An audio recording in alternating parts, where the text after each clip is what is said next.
Welcome to Waywut, your weekly verbal double take. This is a rabbit hole podcast where a couple of old guys do moderate to shallow dives into various topics, ranging from true crime, paranormal, sports, pop culture, or anything else that we find interesting. We drop episodes every Tuesday and on Fridays if we feel like it. You can follow us on Facebook, X, and TikTok. We appreciate you joining us. And now that we got all this self-promotion stuff out of the way, here we go. Hey. This is Darrell. Today I will be guiding you on our fun little Waywut journey. Along with me is the guy who told me his deepest, darkest secret right after he stubbed his toe. Jason. Those would be the last words that would come out of my mouth when I stub a toe. Is a secret. Well, I'm just saying, I don't think it takes a lot to get your deepest, darkest secret out of you. Oh, stubbing a toe has got to be one of the top 5 things that hurts so bad. Depends on which one. Pinky toe. Yeah, that's the worst one. That's the one that, there's so many times I thought that I would look in the floor and it would just be laying there with a trail of blood going to where my foot is, or shot across the room or something, or it'd be just smashed into some gnarled little nub. Yeah, I hit it so hard sometimes where I sit there and I anticipate the pain coming, and it hurts so bad. Like, it doesn't even hurt yet because you hit it so damn hard. It's just why does my foot feel like it's on fire right now? Yeah. And then all the real pain comes after. Yeah, the times that I've been really hurt, it hasn't been that many, but I don't really feel the pain when it happens. It's afterwards because your body's like, you don't need to feel this right now. I'm going to spare you. Yeah, we're going to spread it out. Yeah, I don't want to overwhelm you. Speaking of deep, dark secrets, today I'm going to have a deep, dark secret rant. Oh. Yeah, you ever see those movies or TV shows where some guy's dying and then he confesses that he has a secret family, or that he was he was part of the CIA and they were actually the ones that shot Kennedy or whatever? I'm kind of jealous of that. I want a deep, dark secret. Well, you still got time. Well, I mean, my problem is I hate secrets. I don't like my own secrets. I'm pretty much an open book. And then I really, really hate other people's secrets. That shit is stressful. Well, keeping their secret? Yeah. I mean, I'm a talker. I mean, I'm part of a podcast.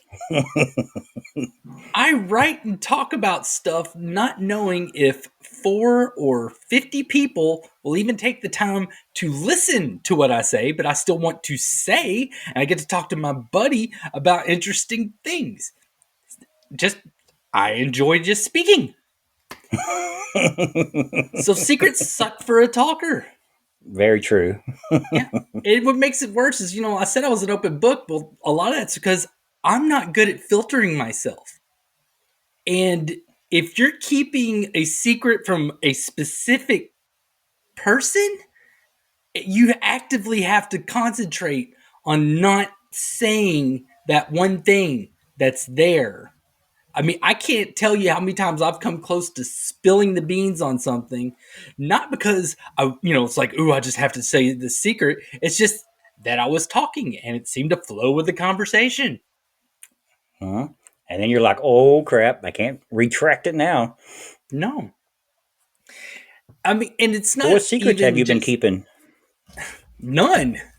I mean, barely. Which ones are driving you crazy? Well, it's not even just big secrets. Christmas is very hard on me. I do all of the Christmas shopping for our household. And, my wife does all the wrapping. Teamwork, baby. I'm also a very good gift buyer that puts a lot of thought into what I'm buying. Me too. And this leaves me extremely excited to see that person open their gift. It's a nightmare for me to not give it to them early or tell them when I got them, because I'm just so stoked. I'm like, oh my God, this is so great. You're going to love this. I see that.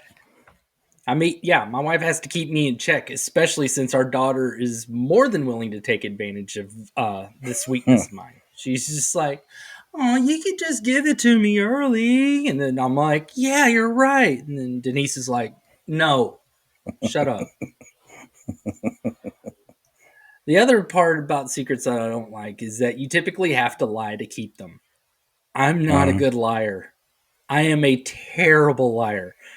I have no poker face. Like whenever I used to play poker like 4 or 5 times a week in college, the only reason I got away with it is because whether I was bluffing or I had a really good hand, I would get super nervous either way. I'd get super nervous that I was lying, or I'd get super nervous that I had this. I mean, like my hand would shake, and people would be like, "Oh, he must be bluffing," and then I'd have like great cards, or and then they'd see that and they'd be like, "Oh God, he's shaking. He must have great cards," and I'd have nothing. But it's just because I was constantly not good at, you know, You're hiding my feelings. you're playing to your slice. Well, I mean, it's just lying in general, it's just too stressful. You have to keep up with what you say so that you don't contradict your lie. And I Oh, I've talk said too that a much. bunch of times. I can't count how many times it's like, hey, I don't want so and so to know that I was hanging out right now because I lied to them and said that I couldn't hang out with them today, but I really just didn't want to be around them. And then I'm like hanging out with that person they avoided later, and I'm like, oh yeah, me and my imaginary friend had went to the movies. Yeah, because Yep, I know I exactly can't what you do it. mean. It's easier just to tell the truth than try to remember all the lies to keep your story straight. Yeah, I It's the can't do truth, it. you'll never forget. Yeah, if it's the truth, you'll never forget it. I think the moral of the story or this rant is don't tell me your secrets. I don't want to know them, and I don't trust myself to keep them. So you shouldn't either. So keep that away. I'm never going to get to have a deep dark secret because if I ever do anything deep dark secret worthy, I'll be in jail because I couldn't keep my fucking mouth shut. So you would Damn believe it. who I just murdered. Say, you're on my first call list if I ever murder somebody. I'm not. I shouldn't be. Not. I mean, it's like, I no. I really just shouldn't be. No, at all. I can't. I'm not going to be able to keep your secrets. Oh, man. I I have to gotta go. find I mean, another because emergency contact then. yeah, I will accidentally spill the beans. It ain't because I want to narc you out. It's just because I can't shut the fuck up. You're too excited about it. Guess who my Yeah. friend killed? There was a time where I made a I did something that is usually frowned upon in marriages, and after I did that, I was so excited about it, I almost told the person I was married to. That's how bad I am at keeping secrets. It's like, hey, you'll never believe what I did last night. Oh God. So yeah, don't trust me with that. That's why I have to be good because I can't shut my mouth. That's pretty funny. So speaking of secrets, I remember long ago when I told the tale of a guy that claimed to be John Wilkes Booth on his Hmm. deathbed, and then he didn't die. Go back and see John Wilkes Booth at large, people. Well, that made me laugh pretty hard. It's like, oh, I'm dying. I need to tell my secret. And then he didn't die. So I did some digging, and now I'm going to have this episode that I like to call Premature Deathbed Confessions. To start with, in 2009, a 58-year-old man named Michael Anderson lay dying in a hospital in Shawnee, Oklahoma, following his second stroke. His Yeah. wife, Dorothy, was by his side, just trying to comfort him, make him feel okay on his way out. Michael then asked his wife to make a phone call for him. He wanted her to call the police because he didn't want to die without relieving himself of a burden that he'd been carrying for 32 years. Damn. Yeah. She asked if he was sure because she knew what he was going to tell. And after being reassured by him, saying it's going to be okay, this is what I got to do, she called the police. A detective from the Shawnee Police Department showed up, and Michael, through the occasional bouts of tears, told the detective his story. First, his name was not Michael Anderson. His name was James Brewer. In 1977, James and Dorothy Brewer lived in Hohenwald, Tennessee. And it was just them two and their, at the time, very young daughter. I think she was like 4. Okay. I don't know exactly how old she was, but I know she was less than 5. That's what I do know. On April 27th, 1977, James and Dorothy sat in a car at a gas station. The air was tense between them because James was certain that Dorothy had been having an affair with their neighbor. Ooh. Jimmy Carroll was their neighbor. He was a divorced father of 2, and it never came out if it was true or not, but Brewer was certain that Jimmy and Dorothy had been doing the deed, and he was pissed off. Jimmy exited the gas station. James got out of his car. I don't know if any words were exchanged, but James shot Jimmy 2 times, got back in the car with Dorothy, and drove away. Damn. Jimmy later died from his wounds. This was not a well planned crime because witnesses pointed the finger at James Brewer and police went straight to his house and picked him up. So it was not the crime of the century here. Eventually, he went before a judge where he was granted an affordable bail, and James got to go home with Dorothy. How do you get Once bail they on a got murder? home, they grabbed their cash, their kid, and whatever they could take with them, and they booked it to Nashville. They hid out in the big city of Nashville until they felt the heat die down, and then they scuttered on down to Texas. In Texas, he did what people could do back in those days and went to the Social Security office and got a Social Security number under the name Michael Anderson. Back then, loads of people did not get their Social Security number right when they were born. Uh, A lot of them would get their Social Security numbers like once they got older and they started getting jobs. So it was not yeah, when he needed uncommon it. for an adult to go and get it. And so he just essentially went there with, I imagine, a doctored birth certificate, and they got an actual legit Social Security number under this fake name.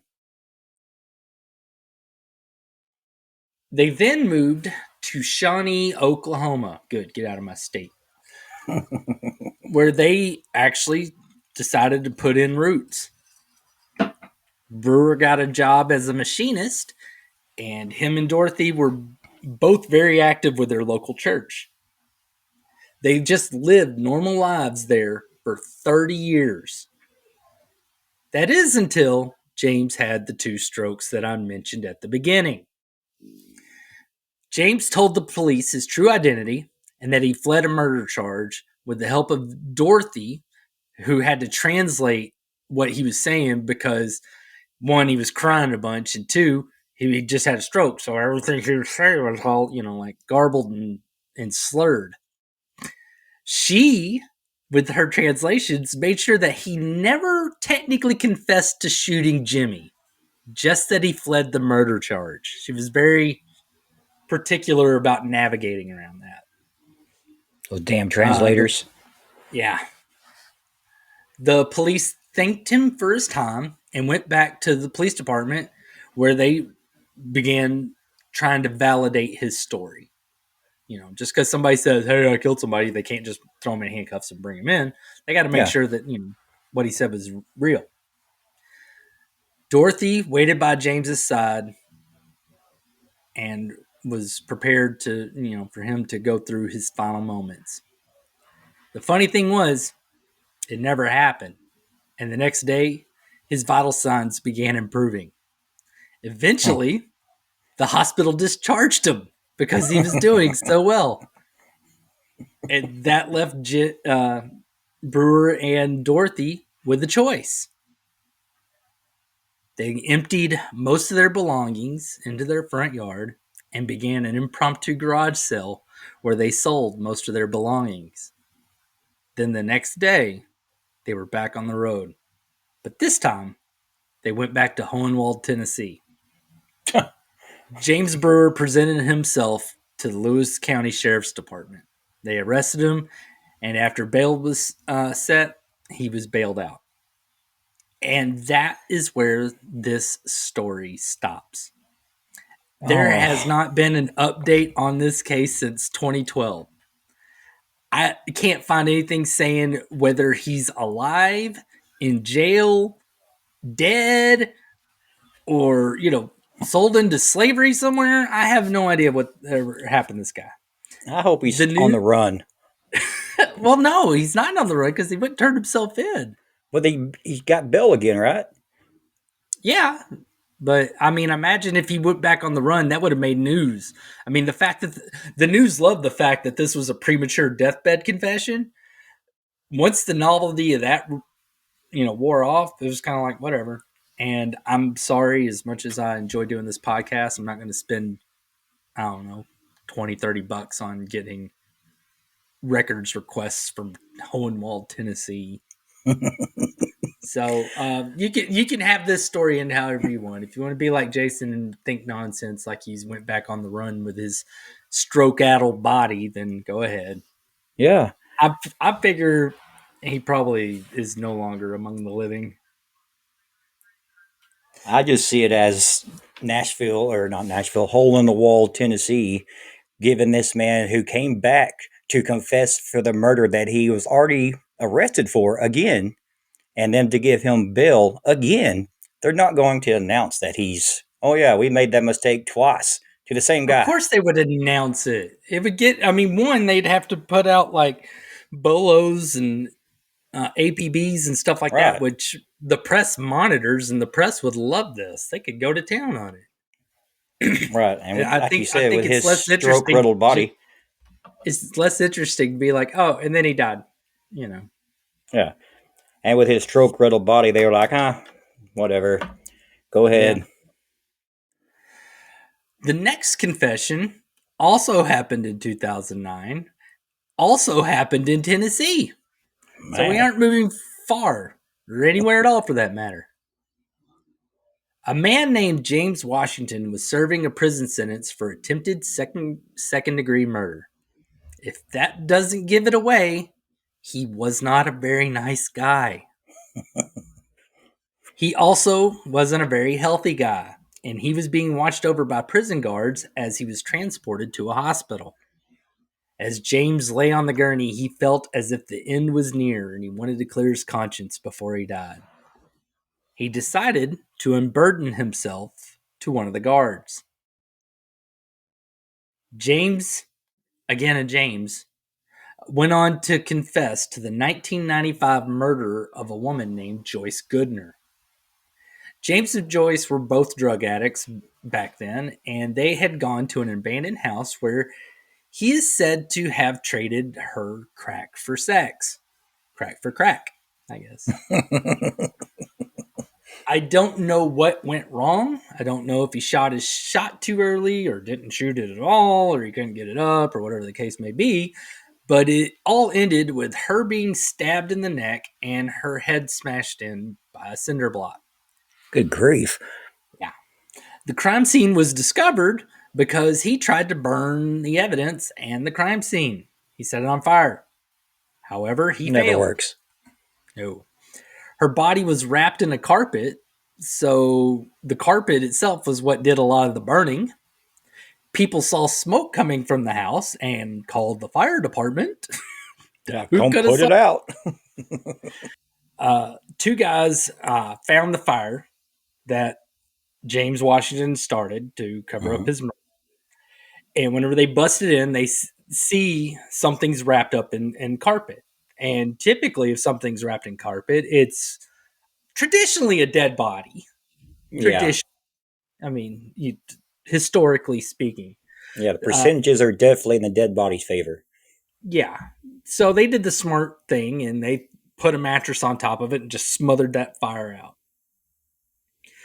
During the course of the investigation, James Washington had been questioned. They questioned him, but they didn't have any evidence to counter his alibi or any of his claims at the time. Mm.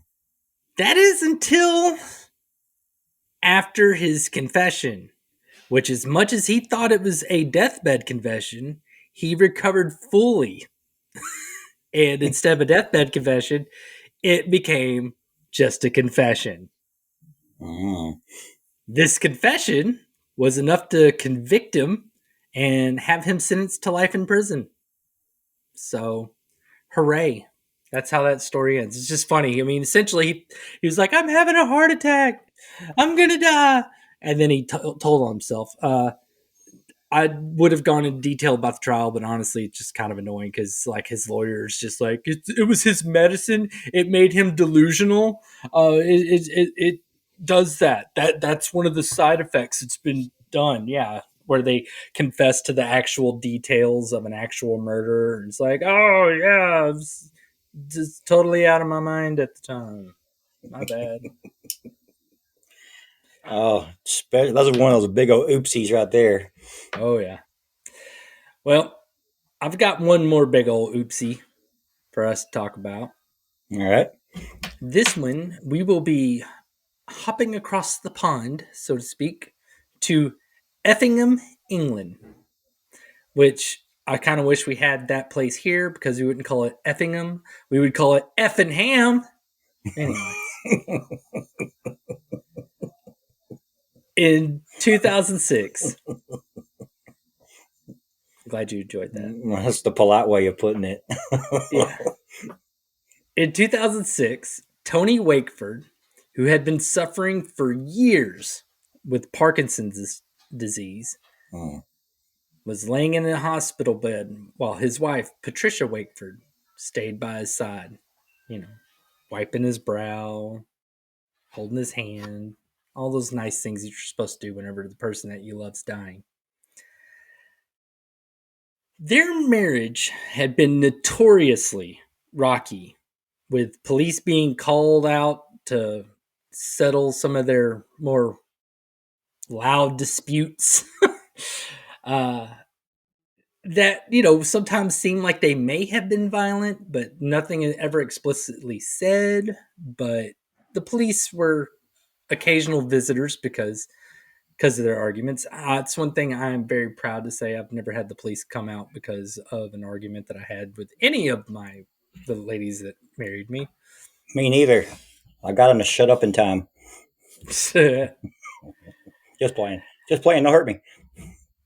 Well, even though their marriage was rocky, now that he was dying, she put aside all that anger and all those disagreements and all that all got shoved aside just to make sure that she was comforting him in his final moments. I don't know if it was the care that she was giving him, if it touched his heart, or if it was the fear of judgment of whatever's on the other side of death. But Tony decided to unburden himself of a secret that he'd been keeping for his wife of 50 years. So they've been Damn. married for 50 years, and he's like, "Hey, now that I'm on the way out, I got something to tell you." It just shook it right out of him. Yep. He had her sit down and confessed that he had a years long affair with her best friend by the name Penny. Yeah. How long prior to his diagnosis was this happening?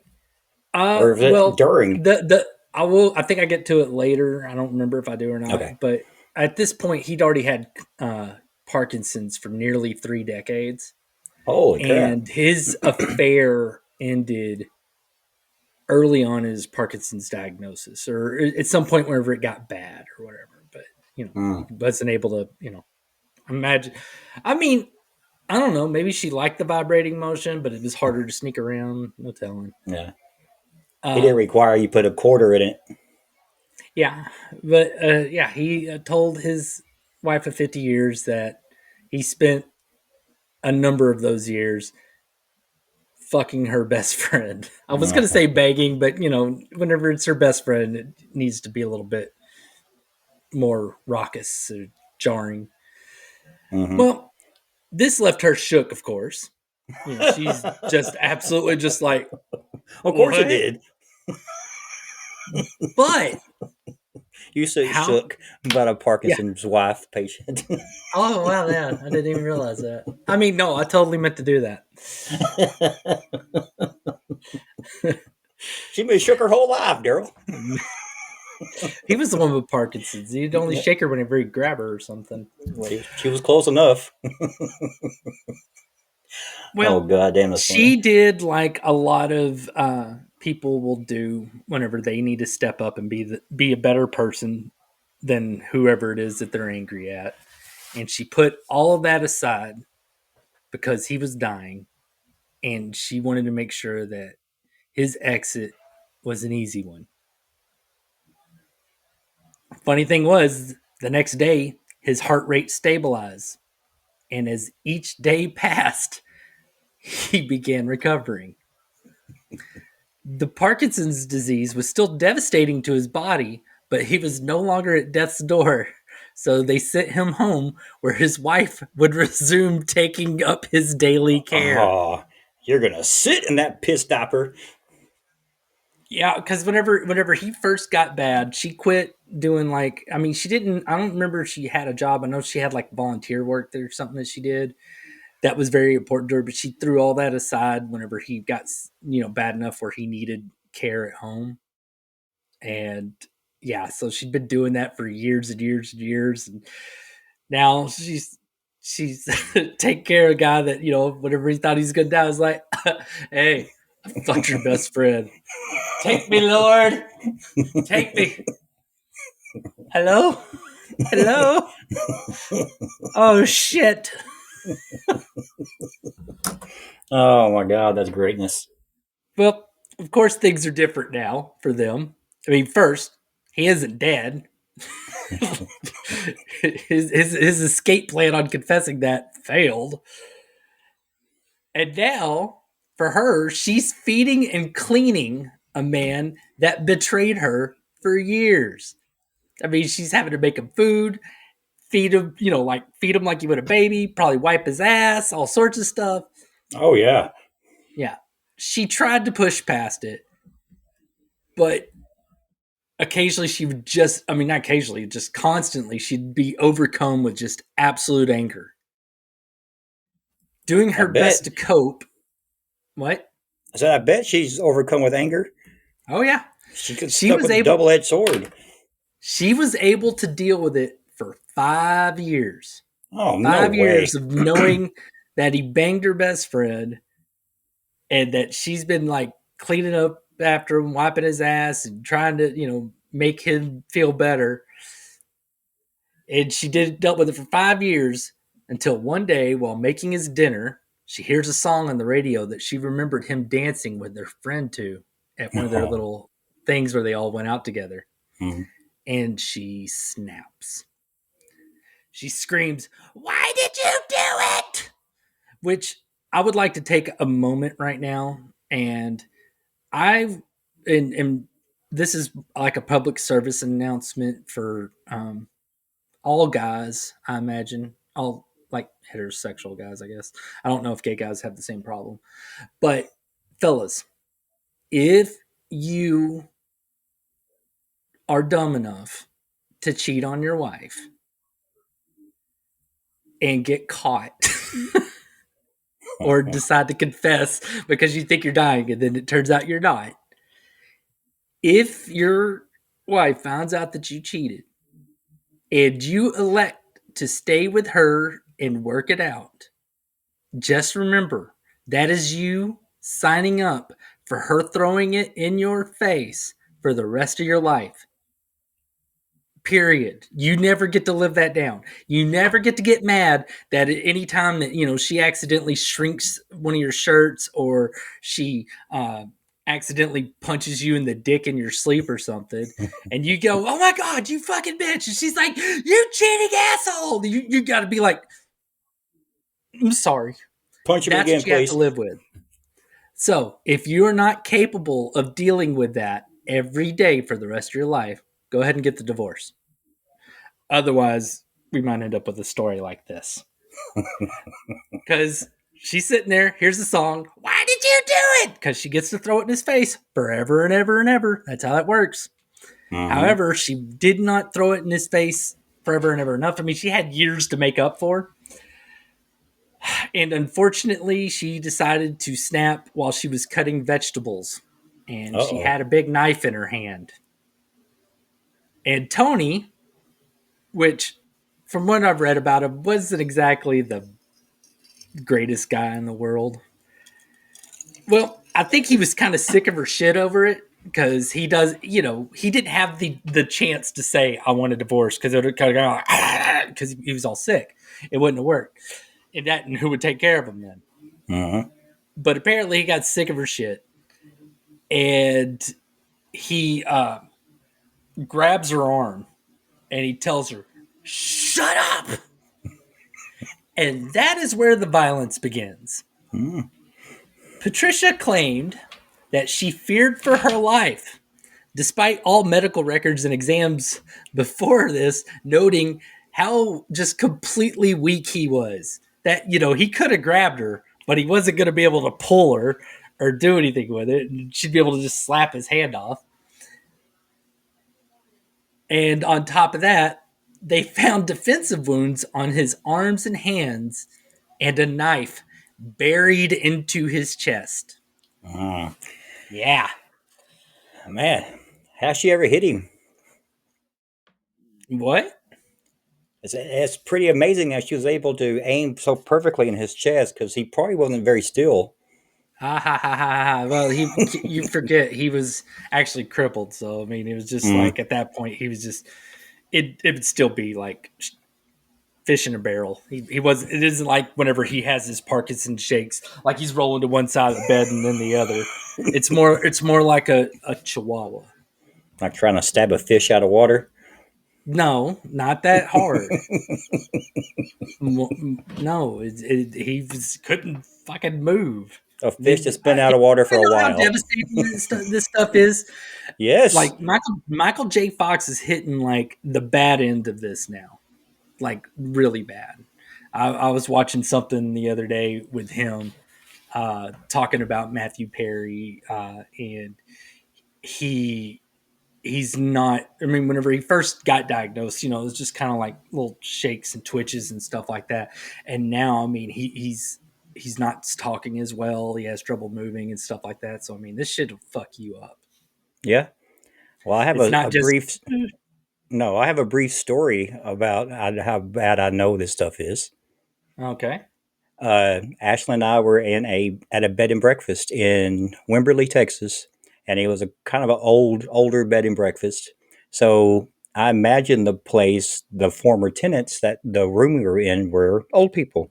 So when we were checking out that day, I was taking the clothes and stuff out of our dresser, and a little white pill was in the back of the first drawer.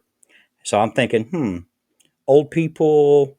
What else? What could it be? It's probably a muscle relaxer or something. Oh So my before, god, Jason, yeah, no. yes. So before Ashley could look it up and just see what it is, I'm like, oh, I popped it back in the back of my throat, swallowed it down.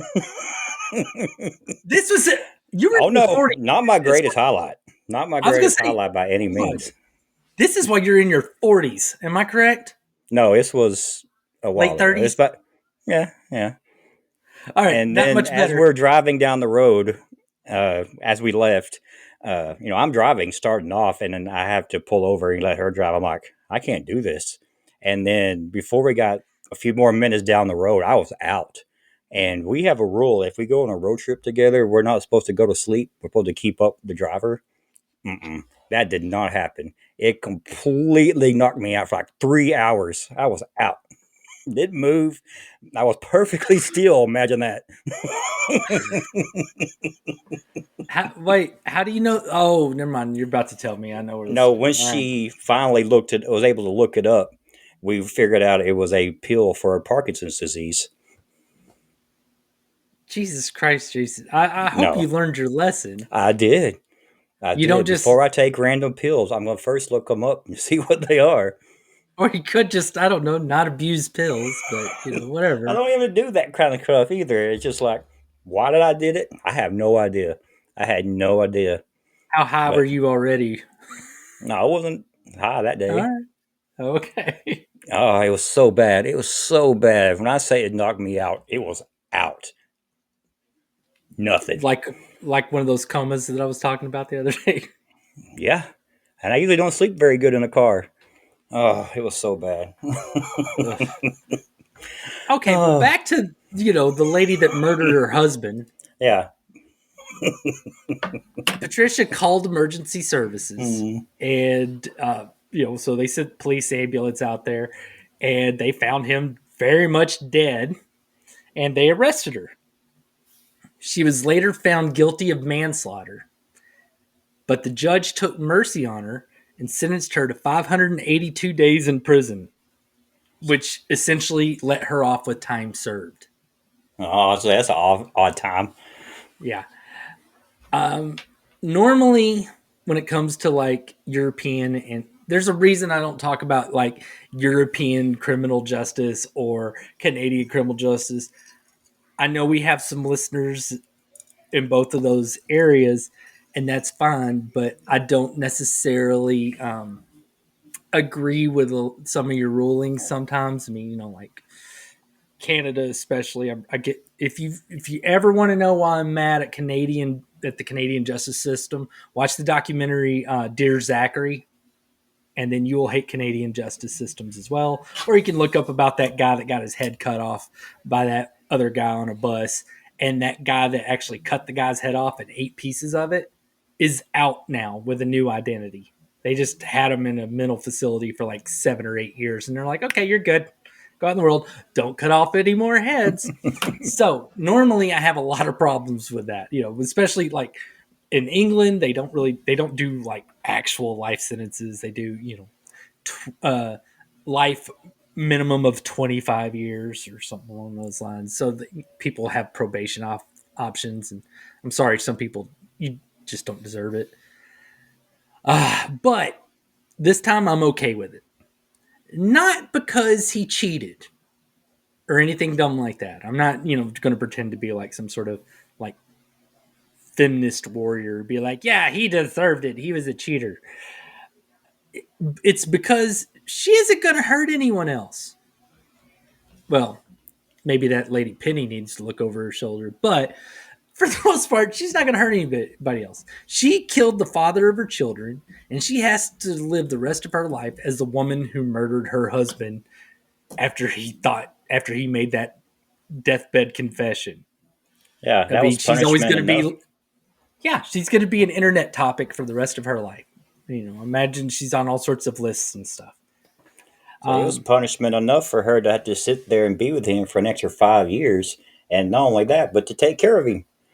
I mean, I do appreciate the fact that the judge did put that in consideration, especially whenever I think about like the guy that I did the Build a Criminal episode on, Mhm. where the system just went completely clinical, did not put any actual thought behind it, just let the machine run, and it completely fucked him Ate him over. up. Yeah, this one, the judge put a lot of thought into it and made sense. That's all my premature deathbed confessions that I got for you. I think these are, I mean, I know most of them involve like murder, but still, I think they're hilarious. Somebody thinking that they're on their way out and decide to just spill their fucking guts. Um, Well, I well, it think confirms that the truth of the story of the deathbed confessions, how accurate or truthful they are when somebody's confessing to something on their deathbed. I mean, it can't. I mean, there have been some others that aren't quite, that can't be proven and don't look likely to be correct at all. I do think there is a lesson from today's show. If you've been keeping a secret for your whole life, go ahead and keep it those last few minutes, because apparently confessing might get you killed. I It's a mean, cure. Yeah, it's a cure for your ailment, but something else might kill you. yeah. Now, as for anybody that's ever killed anybody or whatever, yeah, you go ahead and confess that stuff. Matter of fact, you don't even have to wait till your deathbed. You just go to your local law enforcement officer. If you've ever murdered anybody and you haven't been caught yet, and you're listening to the show, go ahead and you just go ahead and confess that now to your local police precinct, please. But But thanks for guys, listening. but guys that are like cheating on their old ladies, honestly, the only time whenever they confess, it's not to make their wife feel better. And same with wives that cheat on their husbands. You're confessing to make you feel better, and it makes Mm-hmm. that other person feel worse. Very true. Anyway, that's all. Anything you'd like to add to premature Yes. deathbed confessions? Have you seen the commercial? I think the actor or the comedian is Sean Gillis, like a Bud Light commercial where they're all on a plane. I think they aired it during the Super Bowl. I didn't And watch the Super Bowl. oh, well, like they were on a plane and the plane was about to crash, and everybody was like, and the pilot comes over, like, everybody get out your phones and call your loved ones and tell them bye. So everybody started getting on their phone, calling out their whoever their loved ones, saying, "I love you, I'm gonna miss you," and blah blah blah. And that actor, that Sean Gillis guy's looking at her like, no. So he started talking on his phone. He's calling whoever. He's like, I fucking hate you, and you deserve this and this and this. He's like, this is the way you do it. And everybody's like, oh. So they all started calling people they hated and started cussing them out. And that's when the pilot comes back on and goes, okay, we're not going to crash anymore. We're good. And they've already burned all the bridges. Mm-hmm. Very Yeah, similar. it's all right. It's okay. Reminds me of that movie Almost Famous, where they think their plane's going down, and like one of the guys comes out of the closet or whatever while they're doing that, and everybody who's kind of freaking out just stops and turns and looks at them like, "What the hell?" It's funny. All right, join us next time, unless Jason finally confesses to his wife that he is in fact 7 cats in a people suit.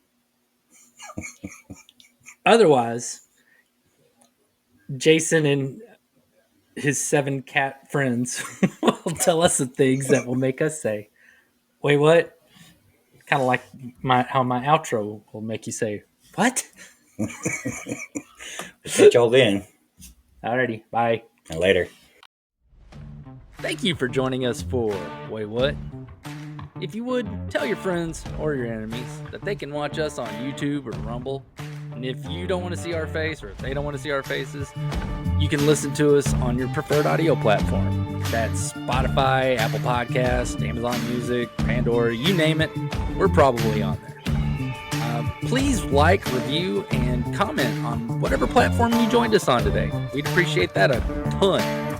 Again, just thank you for listening and watching. We hope you'll join us next time. We'll make you say, "Wait, what?"